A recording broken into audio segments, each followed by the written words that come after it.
Welcome back to Normal Baseball. The World Series starts tonight. It's the Diamondbacks and the Texas Rangers. We're going to talk all about the World Series, what we think is going to happen, and who we think is going to win it. Welcome back to Normal Baseball. I'm Alex Normal Dog. That's Lewis. And again, the World Series starts tonight, and I could not be more excited myself. Lewis, how are you feeling? You excited? I am beyond excited. This is the first World Series, it feels like, in a long time where we are getting two teams that it's hard not to root for either side. Yeah, I mean, you look at both sides. You have the Texas Rangers, who have sort of been a powerhouse team this season in terms of, very good lineup, scores a lot of runs. And then in the playoffs, so far haven't lost the game on the road. They've dominated pretty much every team they've faced. Obviously beat the Astros, beat the former World Series champions in 7 games. So they've put some really good pitching performances together from their starters. Their bullpen's been lights out. And then you look at the other side, and you have the Diamondbacks, this young team playing with house money. We knew that they were going to be somewhat decent this year. They haven't been great in past years. We knew that they would, step it up this year, but we didn't know they would step it up this much. They were the 6th seed in the National League. So again, before the playoffs expanded 2 years ago, they wouldn't have even been in the playoffs. So anything can happen. They got hot. Their bullpen's been nails, lights out. And their lineup has put everything together. So, with that being said, let's start to talk about it. I mean, we might as well start with, Game 1. Game 1 is tonight. I think this is, one of probably the biggest game in the series. You take Game 1, you're feeling good. For the Rangers, it's Nathan Eovaldi. Well, rather, maybe before we should say what their record was against each other in the regular season. Obviously every team plays every team now, which is nice. But these two teams played each other 4 total times. Yeah. And the Diamondbacks took 3 of them. So Diamondbacks went 3-1 against the Rangers. I'm very excited. But for Game 1 is Nathan Eovaldi for the Texas Rangers and Zach Gallen for the Arizona Diamondbacks. So far in the playoffs, Nathan Eovaldi is 4-0 in 4 starts with a 2.42 ERA, 26 innings pitched. He's gotten 28 strikeouts. So obviously really good. Zach Gallen a little bit worse. He's 2-2. Lost both of his starts in the NLCS against the Phillies with the 5.24 ERA. So Lewis, what are you looking for in this Game 1 matchup? Definitely looking forward to seeing how the Texas Rangers try to contain the Arizona Diamondbacks. As we saw in the National League Championship Series against the Phillies, the Diamondbacks found a way to not really get chained down. Even when they did lose, because they lost 3 games, it was a 7-game series and it went the distance. Even when the Diamondbacks did lose, they never fully looked out of it. Although there were some games where, yes, it was like, what was the score on one of those games? 6-1. It felt like the Diamondbacks still were putting together competitive ABs, trying to at least scratch and claw their way back into the games. And I think that this Rangers lineup has that same mentality. It's more on the pitching side for the Rangers that might struggle against this lineup. I'm interested to see, because obviously Nathan Eovaldi has been lights out this postseason, and even their Game 2 starter, Jordan Montgomery, has been absolutely lights out this season. Stud. So you talk about, them containing the Diamondbacks lineup. I think I'd be more concerned about the Diamondbacks pitching containing the Rangers lineup. This Rangers lineup puts up a lot of runs. Even in this playoffs, we've seen it. I mean, Game 7 against the Astros, they put up 11 runs in 5 innings. They didn't, they'll strike on you. And I think, see, I don't want to call myself a Diamondbacks hater, because I'm not, but all postseason I've been saying, their pitching really isn't lights out. It's not amazing. I think there's more of a chance that, the Rangers get to that Diamondbacks pitching staff. I will say, though, game one you're looking at, Zach Gallen did face the Rangers twice this season. So in two of those 4 games, Zach Gallen pitched for the Diamondbacks. First one he went 5 innings, 3 earned. And then the second one he went 6 innings, 1 earned. So, the Rangers didn't really kill him when they saw him in the regular season, but I don't know. I mean, this Diamondbacks pitching staff just makes me nervous, especially with Gallen. He lost both his starts in the NLCS, and obviously the Rangers lineup is more of a powerhouse in my opinion on paper. Yes, the Diamondbacks have a good lineup, but when you go toe to toe, I think the Rangers do have the edge in terms of lineup when everyone is full strength. And I will say the debate between the Rangers and the Diamondbacks going into this World Series is so interesting to me because both of them knocked off the team that going into it we thought was the better team, the Phillies and the Astros. I think it's hard to deny that the 2022 World Series matchup was not a matchup between two powerhouse teams. I mean, the Astros have been the big bad Astros for as long as we've known, right? The last 7 years, the ALCS has ran right through Houston. The Phillies, not only did they lose the World Series last year, but then they go out and get better by adding a few bullpen pieces and bringing in Trey Turner. Like, both of these teams already shut down an absolute powerhouse team to get here, which makes it feel like this is the immovable object versus the unstoppable force, and it's going to be a really good series because of that. Yeah, I think this series wasn't really the big marketability series, like rating series that the big companies might have wanted, but I think it's going to be one of the best matchups we've seen in a while. I mean, not that we haven't seen good matchups recently, but I think this is going to be a really good matchup between these two teams. Like you said, they're both extremely hot at the right time. They just both went 7-game series, again, like you said, toe-to-toe with two powerhouse teams, and now they face each other. So I think this has potential to be a really, really good series. Again, I am a little concerned about the Diamondbacks pitching staff. Their bullpen, yes, has been lights out in the playoffs, but at the same time, it feels like, the Diamondbacks feel similar to the Phillies last year. I feel like just at any time that Diamondbacks bullpen could fall apart. And it does concern me for them that their bullpen might fall apart at some point during the series. That's my biggest concern from the Diamondbacks perspective because I think their lineup's really good. I think their lineup is going to continue to do what they've been doing. Hopefully that Game 7 was a sign of things to come for Corbin Carroll. Corbin Carroll had a really bad NLCS, but then in Game 7, he went 3 for 4, had a couple RBIs, a sac fly. So hopefully that's what we will get from Corbin Carroll. Mm-hmm. And then Ketel Marte, you look at Ketel Marte, he's on a 16-game postseason hitting streak to start his postseason career, which is a record, all-time record. It's pretty insane. In that Game 7, Christian Walker got on base. We haven't seen too much from him in the playoffs as a whole.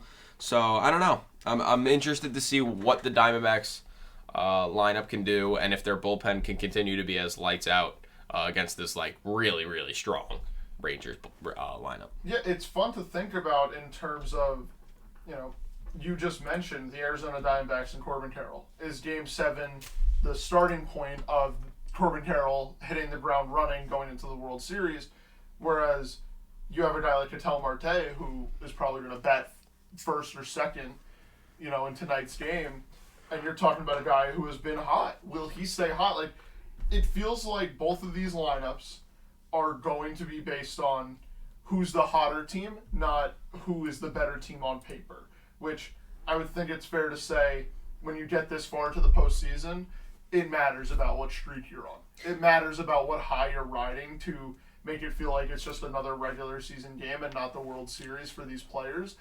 And it's going to be interesting to see who comes out of the gate swinging. And I think Corbin Carroll and Ketel Marte are going to be those two guys that come out and start throwing haymakers. Yeah, I mean, you said it's about, the hotter team, not necessarily who's better on paper. Last year, we did see the Phillies, undeniably probably were the hotter team going into that World Series. Yeah, well, did not end well for them. So I don't think it's full momentum. But even if it's a lot based on momentum. Okay, even if it was based on momentum, I think both of these teams have the exact same amount of momentum going on right now. Oh, totally. They both just went 7 games toe-to-toe. They're both in like the exact same situation. They both, yes, the Rangers maybe had more of a, if you asked anyone, who's going to make the World Series, probably more people said Rangers in total than said Diamondbacks. So, I think Diamondbacks maybe are definitely the underdog in this matchup, but I think in terms of momentum, both of these teams had a crazy path to get there, and they both performed insanely well. They've played the same amount of postseason games. They both swept the wild card, swept the division series, and went 7 games. So in the CS. So I don't know. I think both teams have equally as much momentum. They both just won a game 7. Yeah, and so that's the lineup part. Both lineups have the same amount of momentum. I think that counts with pitching too, though. And I think that goes for the pitching, and just not to. I don't want to. It's a team thing as a whole. Yeah, I don't want to overshadow that. Yes, although the Rangers might have 2 postseason performing pitchers in Nathan Eovaldi and Jordan Montgomery, I trust the Diamondbacks pitching going into this. I don't really care about what's going on before this series. I think if there's a time for Zach Gallen, Merrill Kelly, and Brandon Pfaadt to lock in, this is the time, and I think they're going to do it, and it's going to make for a great series. See, I just don't know. Like, I've said it all postseason, and I've been proved wrong time and time again, but I'm not going to change what I think now. I mean, I just don't trust this Diamondbacks pitching staff. Okay. And it's not necessarily the starters, because the starters have been very good. Their bullpen's been very good, too, don't get me wrong. But I think that there is more of a chance that their bullpen blows up at some point in this series. Their starting's been pretty good. Again, Zach Gallen, didn't look really great in the CS, the NLCS. But you can get a really good start from him. My biggest issue probably with the Diamondbacks is that none of their starters really go deep into into the game. Like out of their starters, you might get a 7 innings from Zach Gallen every once in a while, but you're looking at Merrill Kelly. He goes 5 innings normally, 6 innings maybe, and then Brandon Pfaadt, who's going to start Game 3. He's very good, but he's been very good in the playoffs, but he hasn't gone deep into games. So they're gonna have to use their bullpen, and they're gonna have to use it a lot in this series. And I think a team like the Rangers will start to pick up on what their bullpen's throwing and eventually probably get to them. Especially if they're going to see the same guys like the Kevin Dinkles, right. Joe Mantiply, Andrew Saalfrank. They're going to see everyone because they're going to have to use so many relievers, I think. The one thing that I will say is I agree with you about Merrill Kelly and Brandon Pfaadt in terms of will they go deep into games? Will they be reliable? I don't think even Zach Gallen. Go deep. I think if Zach Gallen's on one, we could get 7-8 innings out of him. But he hasn't shown that he can be on one. Even in the postseason. Even in his good playoff starts, he didn't go that deep. And honestly, in the regular season, there were a few moments. There were, but you have to get one of those starts, and it's not like he was doing it every other start. I'm going to trust it. I can't say I fully, but then again, who am I to say that I trust him? I mean, not gonna say I don't trust Zach Gallen. Yeah. I think he can do it. It's just a matter of if he will, and I'm not gonna say he will, and I'm not gonna say he won't. But I'm just saying, what we've seen from him so far, he hasn't done that in this postseason so far. Yeah, I understand that. As far as Nate Eovaldi, I'm really excited to see his Game 1 start because the last time he pitched in a World Series was for the Red Sox in 2018. He was coming out of the bullpen. Was it? Yeah. When else would he have pitched in the World Series? I don't know why in my head that the Red Sox made a second World Series. They did not. He was coming out of the bullpen in 2018. He pitched in that 18-inning game, and he did really good. But he threw 8 innings in that World Series, and he gave up 1 run. So it's pretty good. So I'm excited to see what he can do now starting the games. See if he could be just as lights out this time around. Not to mention, I already mentioned he's been lights out in the playoffs so far. So I'm excited to see what we get from Eovaldi and Jordan Montgomery. Both guys who feel like they're going to be pitching with an extra chip on their shoulder considering their path in the big league so far. Especially Jordan Montgomery, who got told by the Yankees last year that, hey, you're not a playoff starter for us, so we're going to trade you away. Yeah. I think Jordan Montgomery's going to have a huge chip on his shoulder. Nathan Eovaldi in the postseason is just a big game competitor. Really is his numbers need to be talked about more in terms of what he does during the postseason, and he always comes ready to go to war on the pitching mound. So I'm looking forward to seeing what goes on there, and definitely how Nathan Eovaldi and Jordan Montgomery approach games 1 and 2. Yeah, it's going to be fun. I mean, path-wise, Nate Eovaldi has a ring, so that's nice. Jordan Montgomery, he's got the biggest chip on his shoulder, maybe in this entire series, to be honest, out of any player in this entire series.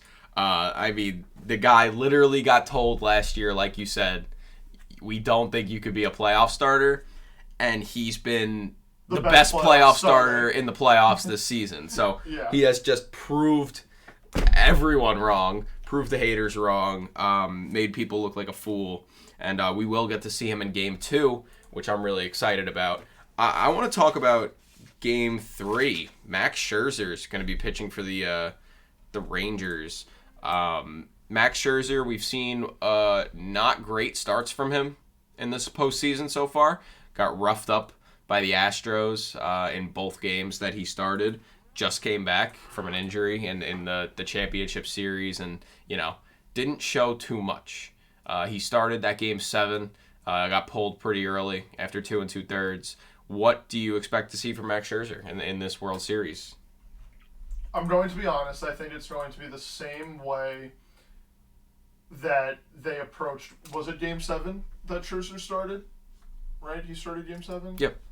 I think Bruce Bochy is going to treat it the same way in the sense of at the first sign of trouble, they will come and get him. Because you're in the World Series. Depends on what game, I feel like. Even if it's Game 3 and I feel like if they're up Rangers 2-0. are up 2-0, I think you have to be fully pedal to the metal because it's the World Series. It's the two best teams left standing at that point. You can't risk letting a team like the Diamondbacks really steal a game and then guess what? All momentum's in their favor. 2 more games in Chase Field. What's it going to look like if we make it back home type of thing? I just think that it's going to be the same thing of, hey, Max Scherzer just allowed back-to-back hits. Now we have second and third with no outs. Let's go get him in the third inning. I think it's fair to say that the Texas Rangers have grown to trust their bullpen a lot this offseason. This postseason, excuse me. And I think that this is just going to be another test for them. But if Max Scherzer just does the damn Max Scherzer thing that we've seen him do plenty of times, then you're just like, okay, yep, guess what? Max Scherzer just won 7 innings on 1 run. No big deal. Let's get out of here. Let's win this game type of thing.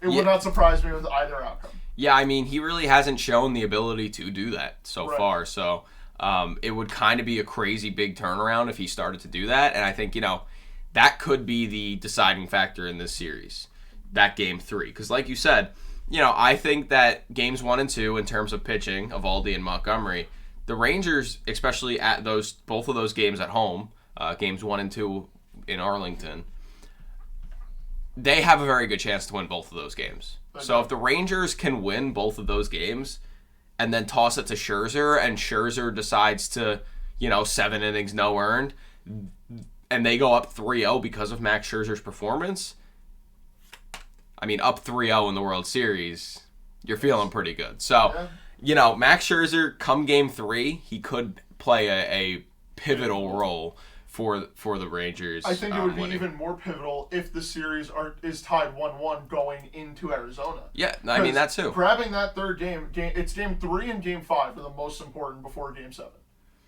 That really helps swing momentum. It shows you what each team is made of, and it helps kill another team's momentum.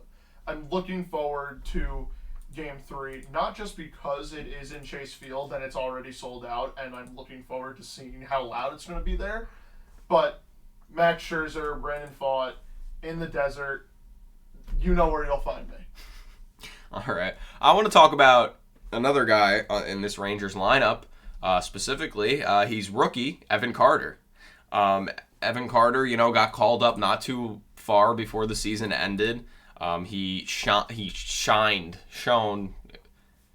was very good in the regular season when he got called up. And so far in the playoffs, he's batting .308 with a close to 1 OPS, 987 OPS. He's got 6 doubles, a home run, 9 walks. I mean, this guy's been absolutely incredible. He made that incredible defensive play in the ALCS, that leaping grab.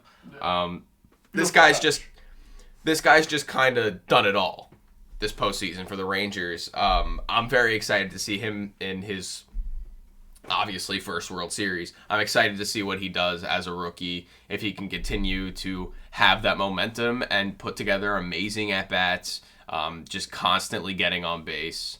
I'm excited to watch Evan Carter in this World Series.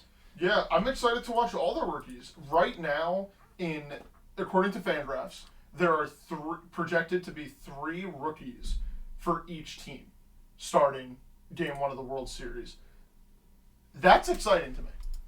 A rookie like Corbin Carroll or Evan Carter, hell, Josh Jung, who is getting an opportunity at such an early point in their career to participate in a World Series is amazing. 3 rookies for each team? Yes. So who's the third on the Rangers? Evan Carter, Josh Jung, and, my apologies, it is not Josh H. Smith. He is definitely not going to be starting. Definitely not starting. My apologies. But even then, still 2 rookies starting. Seeing them handle the moments is going to be intense. And it's going to be fun to watch because these are guys who are so young into their careers that, like, I think that there's a different switch.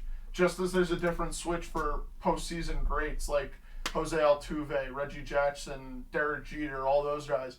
There's a different switch for them. There's a different switch for the rookies that they're coming in and they're like, hey, I'm just here to play baseball, man. I don't care that it says World Series on my jersey. If I want to hit a double, I'm going to hit a double. If I want to make this amazing play that will be replayed for years to come, I'm going to make that play.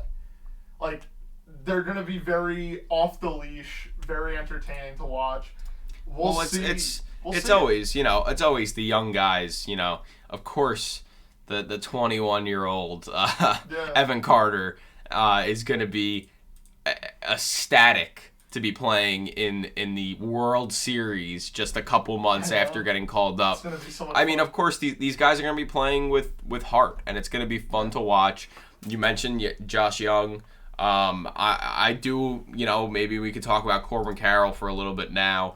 We already talked a little bit about him, but him playing in a World Series right now after, he's probably going to be the Rookie of the Year.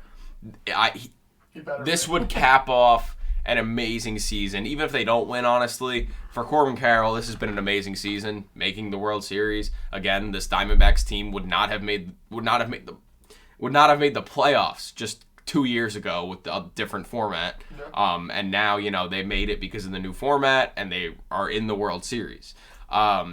So, I'm just excited, like you said, to see how these rookies perform. They have everything to play for and not much to lose because they're rookies and they have time. Like, I want that moment of Corbin Carroll, like, robbing a home run, or Josh Jung making, like, a diving play towards the line at third base. We'll get something like that. That is going to be amazing to me, not just because it's going to be a great defensive play, like, it doesn't really matter who's making it, but the fact that it's like this rookie and it's like the pressure's not going to get to him for a moment. I think I can speak for almost everyone that you've had a moment where it feels like time slows down, and that's happened to me by myself. I can imagine that's happened to you, like by yourself type of thing, when you drop your phone. So imagine that moment happening in front of 50,000 fans in an arena, in a stadium, I should say, cheering, chanting your name. Like, you hear MVP chants if you're Corbin Carroll. You're hearing MVP chants rain down from every corner of that stadium, and you make a play. Like, it's oh my god, that's so much fun to me. Yeah, I mean, I agree. I think we'll see one of those big rookie moments. One of the rookies is going to do something insane. It's going to be fun. What do you think about Gabriel Moreno for this series? You know, he has probably, out of any guy on the Diamondbacks, impressed me the most. Dude, he has taken a beating behind home plate. Yeah. Let's just get that one over. What, he thought he had 2 concussions during twice this? he's gone into concussion protocol. Just during the playoffs. Yeah. Bryce Harper absolutely laid him out, but Bryce Harper, world-class act of, really helping him up, making sure that he was okay, whatever. I'm looking forward to seeing what Gabby Moreno can do in this series because he feels like the type of guy, and we saw it against the Dodgers, not so much against the Phillies.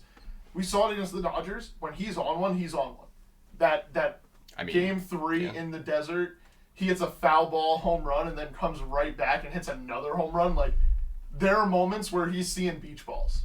And if he gets that mode back into him, this Diamondbacks lineup, it doesn't look that scary on paper, but it can get scary.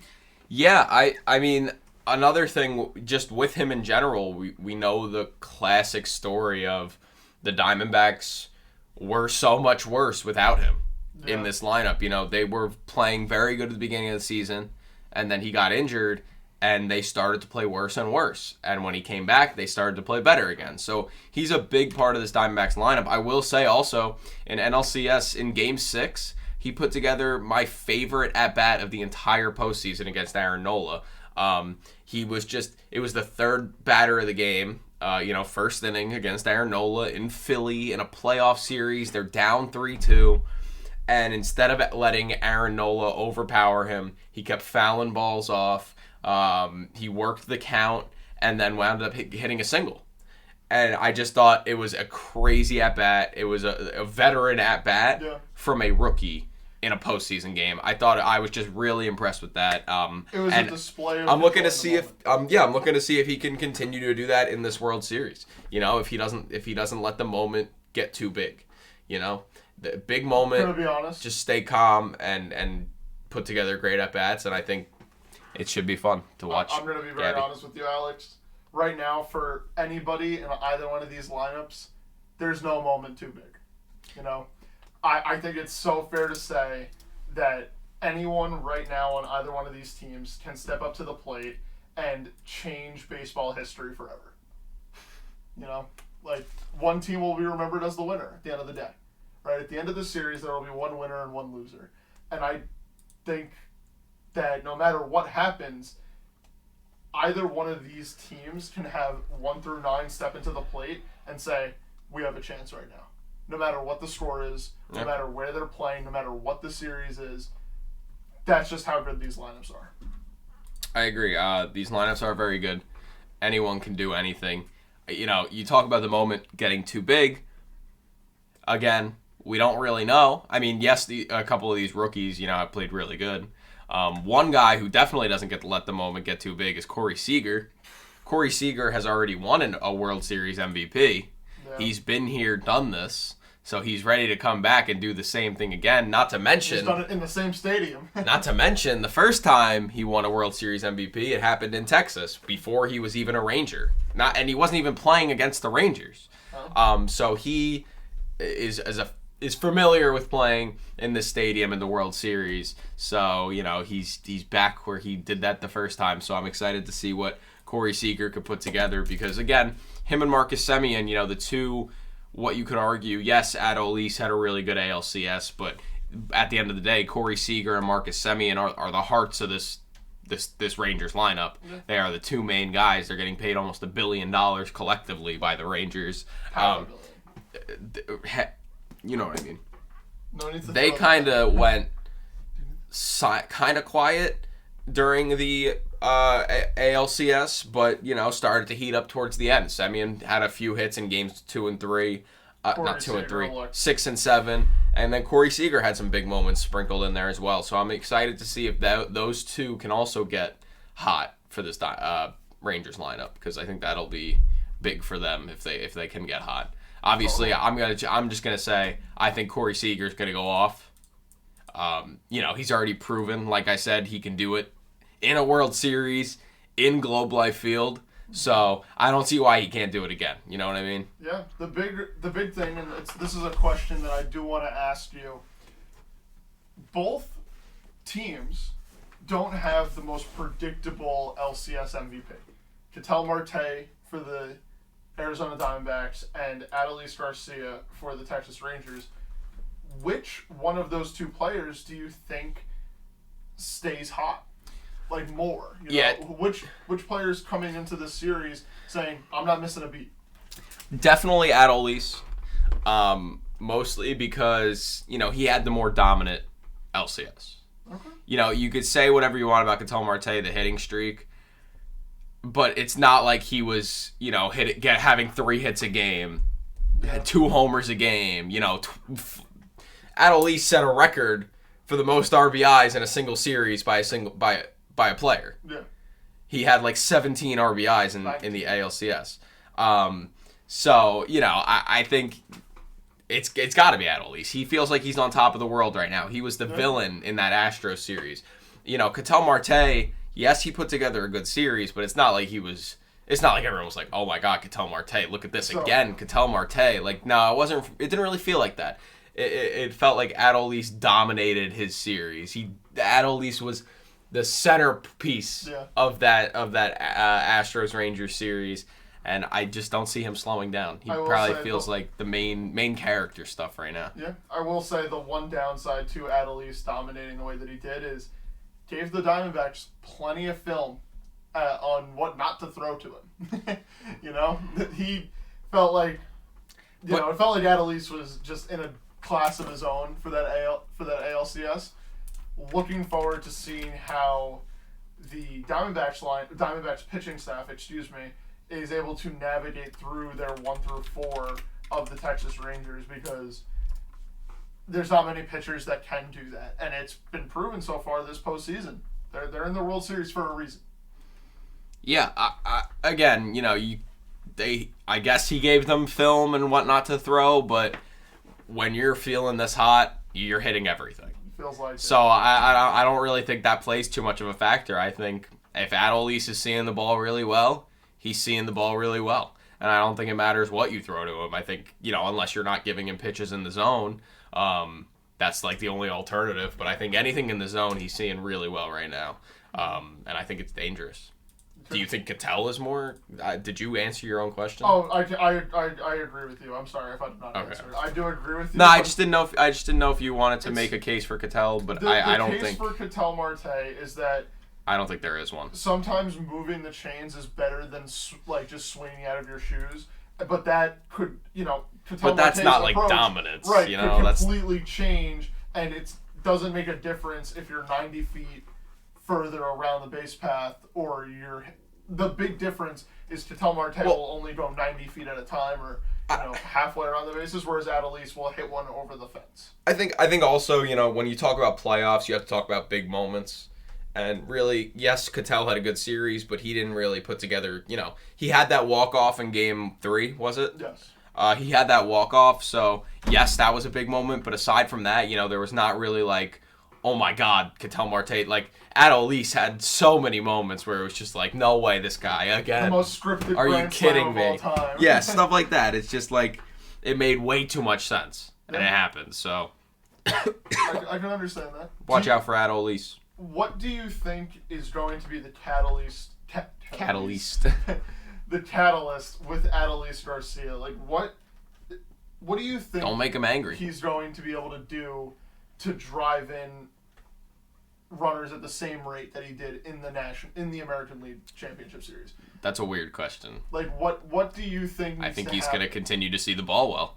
I'm saying from like a gameplay standpoint. I think that. Well, what do you mean? Like, to answer my own question, I think it's going to rely on the guys in front of him knowing that, hey, we can trust our 4-hole hitter. We can trust our cleanup guy. Yeah, I mean, I don't even think you need specifically all 3 guys in front of him to get on, No, or not even that. But I mean, the bottom of the Rangers lineup has been very good at getting on base. I mean, Nate Lowe was cold in the beginning of the playoffs. He really got better in the ALCS. He had a hit in most of the games. Yeah. Mitch Garver, we know, has been one of the better DHs we've seen in the playoffs, like as a whole, aside from, Yordan Alvarez. But Mitch Garver's just been getting on base. Don't forget Josh Young, who single-handedly tried to win the Rangers one of those games in the ALCS. No, you're right. So, I think the bottom of the lineup does a really good job getting on base. So I think, as long as you could flip the lineup and have runners on, any one of those 4 guys at the top of the lineup could succeed greatly. Which is why, again, Semien and Seager, they're batting 1 and 2. Not only are they 1 and 2 in the Rangers lineup in general, they're literally 1 and 2 in terms of batting first and second. So turning over the lineup for those 2 guys, I think, is really important. And then as far as Adolis goes, I agree with what you said. Just have runners on for him because he'll get the hits. Yeah. But I think hopefully he does it anyway, even if no one's on.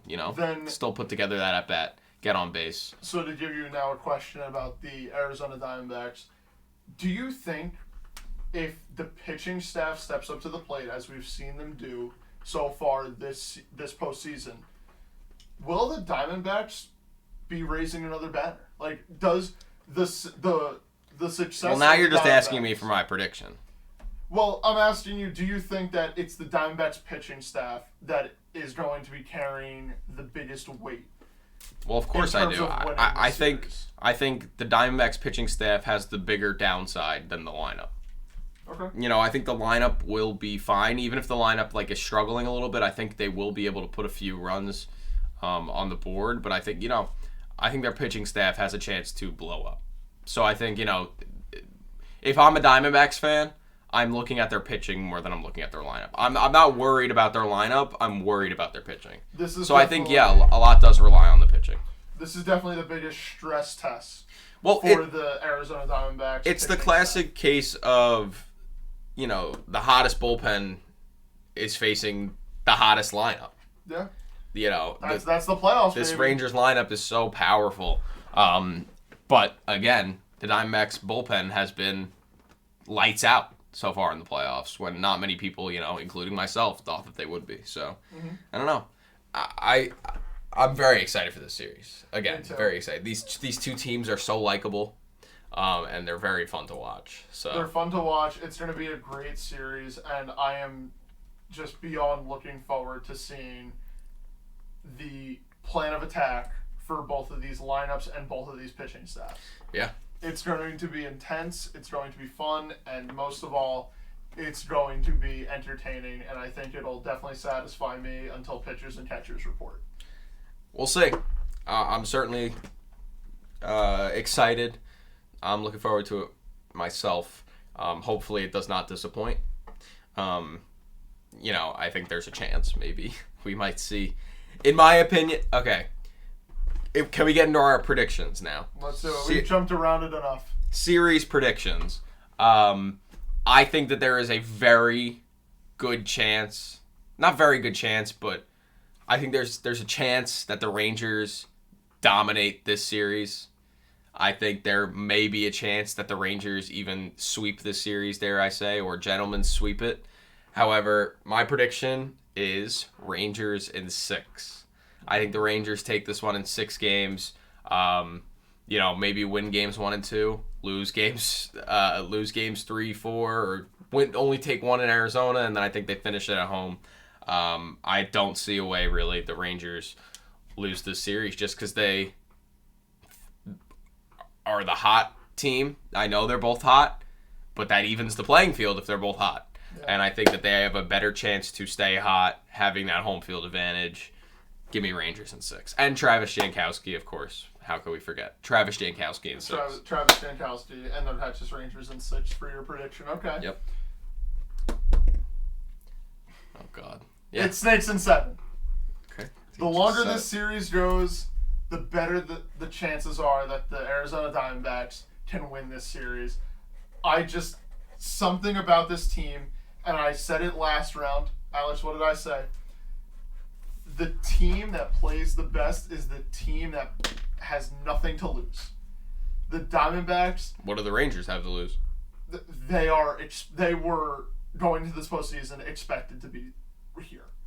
Not even here, just the ALCS in general. They were expected to be one of the last teams remaining. Fair. The Diamondbacks were seen by the Brewers fans as pushovers. House money. After they beat the Brewers, the Dodgers were like, oh, well, it's the end of the road for the Diamondbacks. Let's go back to the NLCS. Took care of them. They go up against the Phillies, and it's like, hey, no one expected us to be here, so let's just go out there and play some fucking baseball. And guess what? They won that series too. Diamondbacks are playing with house money. Let's go see another championship in the desert. Give me the Snakes in 7. See, I like it. I do think that if the Diamondbacks are going to win this series, it's going to have to be in 7. Has to be. That was my thought process with the NLCS, and that was my thought process with the ALCS. I said, the Astros probably are the more powerhouse team in terms of, they've playoff experience and all that. So if the Rangers are going to do it, it's going to have to be in 7 because they're not going down without a fight. And I think that that's fair to say for the Diamondbacks, Yeah. The Diamondbacks, house money, we said it, house money is the most dangerous because they have nothing to lose. There's nothing more scary than a team playing with house money. And I agree with what you say. They weren't supposed to be there. They had a tough road to get there. And I'm excited to see it. I think, again, the longer this if it series will, it's 7. goes, yes, you can say, oh, well, the Rangers are seeing the pitching more often. But also, the longer this series goes, I feel like the better the pitching gets for the Diamondbacks. The Diamondbacks, the games they won at home were very close games. They were close. They won a game 2-1. Yeah, but that's postseason baseball. Yeah, but again, they're giving up one run, away from losing that series. But they didn't. I get it, but I just think that the Rangers. I think the Rangers are going to dominate the series. Even if they get it done in 6, I still think it'll probably feel like they're going to dominate the series. Even with all of that said, I've only seen 2 teams go into the bank in the postseason and win games. And I hate to mention the NLCS, but it's in the past now, of course. But this Diamondbacks team did. Why would you hate to mention the NLCS? The Diamondbacks just were playing in it. It's very relevant. This team did it. It's very relevant. Backs against the wall, 3-2, going into the bank, which we agreed upon. It's not possible to win a playoff game in the bank. They proved us wrong, not once but twice. Yeah, the Astros did it last year. If you can win in the bank, you can win anywhere in the nation, in the world. Well, we'll see. I just have a good feeling about this Diamondbacks team playing with house money, not knowing what comes next, fighting for their lives. I think they have a much better shot than what people are giving them credit for. I guess. And I have to ride with Snakes in 7. Yeah, I mean, the Phillies, again, are one of those teams that are very hot and cold, and I do think that, Game 6 in Philly, there was no... They had home field advantage, yes, and they were in the bank, yes. It did get loud at points, yeah. And it did get loud at points, yes, but I think, it was a very deflated atmosphere in the bank. We'll see. Shout out Philly fans. I still think that the Rangers are going to dominate this series. Diamondbacks prove me wrong, I guess. Please, I'd rather not. Please prove them wrong. I want Travis Jankowski to get a ring, so I will say I am pulling Rangers here, and I think Rangers in 6. All right. We do have a couple more prop bets before we go. Obviously, first stolen base. Free taco for America. Free taco for America. Give me Corbin Carroll. I have the same pick. I think maybe he'll start it off with a single and then he's just running. Yeah. Because the Diamondbacks, one of the biggest things for the Diamondbacks, they have to run the series. Yes, because they didn't start running against the Phillies until Game 6, and that's when they started winning. Yeah. Winning that's winning at the bank. Like the better team. Exactly. So Corbin Carroll, steal that base, get America free tacos. We'll all love you. Do God's work. Next one, first home run from either team. Honestly, if Corbin Carroll's going to get on, they're playing in Texas, I think Tommy Pham might do it. I was thinking Tommy Pham. Tommy the Slap Pham. Hard to not go with anyone on the Rangers lineup, but if this Diamondbacks team really wants to compete, they got to come out of the gate swinging. If you want to do it just for the other side, I do think Corey Seager would be the first come on. Ranger. Why wouldn't you let me do my pick first? My I said from either team, not from both. Okay. I think Corey Seager's going to be the first one to hit a home run. I think he'll do it in the first inning, first at bat. Okay. This guy, he won a World Series MVP in Texas. He can do it again. I like the narrative. Which leads me to my next question. Who do you think is gonna win the World Series MVP? Because I think Corey Seager's going to do it again. Because why not? Okay. Simply based on the fact that he's won a World Series MVP in that stadium before. Okay. Do it again. Who do you think was going to win the World Series MVP on this Diamondbacks team? It has to be a Diamondback, obviously. I know that.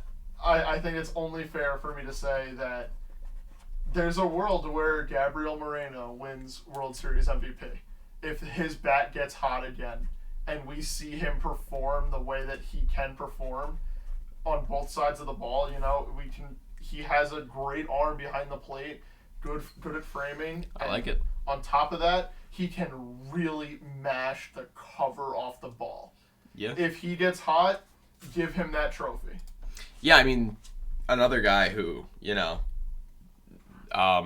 lot of what it's ifs. always it feels like a lot, like sometimes the World Series MVP is the obvious guy, but then sometimes it's just the guy that no one expects. Yeah. So I feel like Gabby Moreno, I could see him having a big series. I could also see Corbin Carroll winning it. I could see Paul Sewald winning it, depending on how close the games are. See, that would be tough, because then there'd have to be like no one. But if he records 4 saves with 8 strikeouts across the 4 games. I get it, but then there'd have to be like no one on the Diamondbacks that like went off during the series, because they're always gonna figure but even in close games, if there's one guy who's going off for the Diamondbacks, they're always gonna gonna prefer the hitter. They're always gonna side with the hitter over the pitcher. But it would not surprise me. I get it. You're just throwing guys out. What about you? For what? Do you think that there could be anyone else besides? If we're talking dark horse, I'd say Evan Carter, the rookie, just continues to back-to-back years where an AL rookie wins the World Series MVP. Yeah, just continues to be a beast. AL rookie from Texas too. True. If we're talking another guy that could, just kind of randomly do it, I mean, I was gonna say Nate Lowe.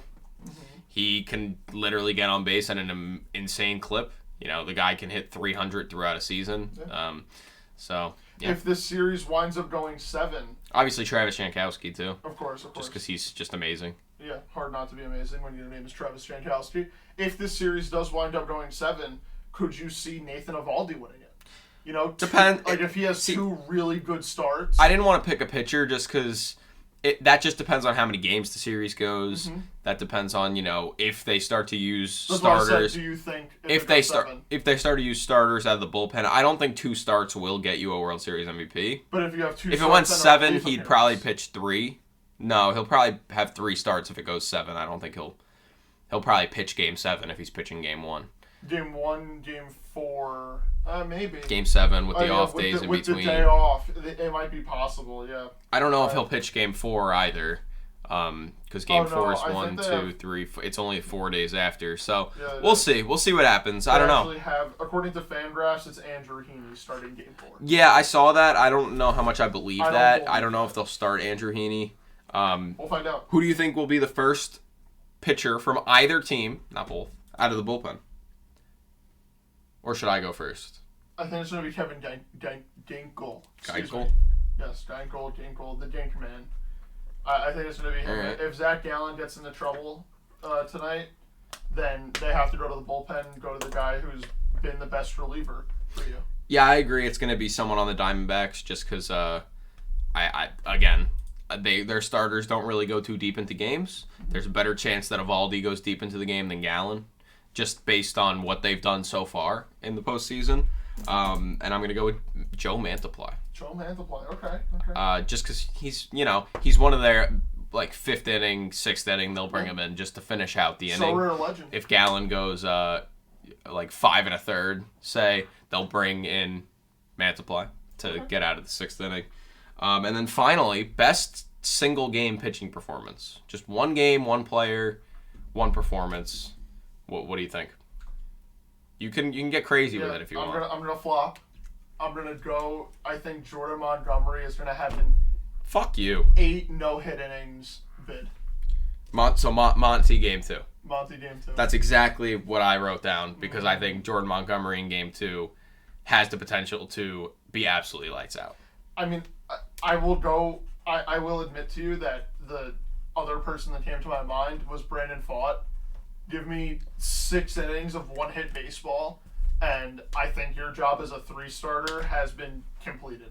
Yeah, I mean, Pfaadt has had a crazy good postseason for a rookie. By the way, in his first ever career start earlier this season, he faced the Rangers. He went 4 2/3, gave up 7 earned runs. Guess what? This is no veteran. Well, Brandon if you Pfaadt. let me finish, I was gonna say that doesn't matter anymore because it was his first start of his goddamn career. So he's gotten better since then, and he's been better in the playoffs too. I mean, so he's coming off an absolute heater in the NLCS, by the way, where he went. He started Game 7. He pitched 2 games, went 9 2/3 over those 2 games, had 16 strikeouts to 2 earned runs and 6 hits. That was very weighted by Game 7. Game 7, he had a really good performance. God, he had, I think, 9 strikeouts in Game 7. He looked amazing. That's exactly what you need a number 3 starter to do as you're moving into the World Series. Yeah, really good. Well, that's all I got. World Series starts tonight. Go Snakes. Go Snakes. Let's go Rangers. Let's go Travis Jankowski. So we're rivalry here. Yeah, we are fighting each other right now. Okay. Maybe not right this second. But yeah. So we thank you guys for watching. If you're excited for the World Series, let us know. Make sure to like and subscribe. Leave a comment on who you think is going to win the World Series and how many games you think it's going to go. And we will see you guys probably after Game 2, maybe after Game 1. I don't know. We'll figure it out. Yeah, we'll see. Hope you guys enjoy watching this episode and hope you guys enjoy watching the World Series. We'll see you then. A peace. It's the